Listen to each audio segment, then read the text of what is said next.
రోజు పల్నాడు ప్రాంతంలో వ్యవసాయం తీవ్ర సంక్షోభంలో ఉంది. పండించిన పంటకి గిట్టుబాటు ధర లేకుండా రైతు కుదేలవుతున్నాడు, అప్పుల పాలవుతున్నాడు. రేపు ఎటువంటి పరిస్థితులు వస్తాయో గతంలో చంద్రబాబు నాయుడు గారు 2000 సంవత్సరంలో ఉన్నప్పుడు అనేక మంది రైతులు ఆత్మహత్యలు చేసుకునేవాళ్ళు. మళ్లీ అటువంటి పరిస్థితులు వస్తాయని అందరూ భయాందోళనలో ఉన్నారు. కానీ ఈ జిల్లాలో 7 శాసనసభ్యులుండి, పార్లమెంట్ సభ్యులుండి ఒక్కళ్ళు కూడా దీని మీద స్పందించట్లేదు. చంద్రబాబు నాయుడు గారి దగ్గరికి పోయి గట్టిగా డిమాండ్ చేయట్లేదు. ఎవరైనా కావచ్చు, కన్నా లక్ష్మణ్ గారు కావచ్చు, ఎరపతివేని శ్రీనివాసరావు గారు కావచ్చు, పుల్లారావు గారు కావచ్చు, ఆంజనేయులు గారు కావచ్చు, బ్రహ్మారెడ్డి గారు కావచ్చు, అరవింద్ బాబు గారు కావచ్చు, ప్రవీణ్ గారు కావచ్చు, లేదు కృష్ణదేవరాయలు గారు కావచ్చు.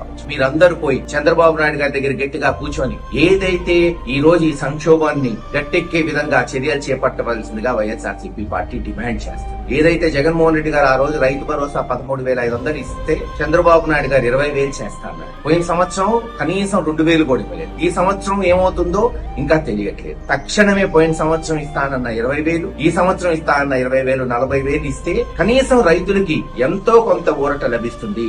మిర్చి రేటు ఏదైతే జగన్మోహన్ రెడ్డి గారు ఉన్నప్పుడు 20-25,000 అమ్మిందో ఈ రోజున 9,000 కూడా అంతంత మాత్రంగా కొంటున్నారు. కందులు అలాగే పడిపోయినాయి. బీబీటీ 1800 ఆ రోజు ఉంటే ఈ రోజు 1300 కొంటున్నారు. ఇలా ఏ పంట తీసుకున్నా గిట్టుబాటు ధర రావట్లేదు. తక్షణమే చంద్రబాబు నాయుడు గారిని కలిసి 40,000 రైతులకు వచ్చేటట్టు చేయాల్సిందిగా వైఎస్ఆర్సీపీ పార్టీ డిమాండ్ చేస్తుంది.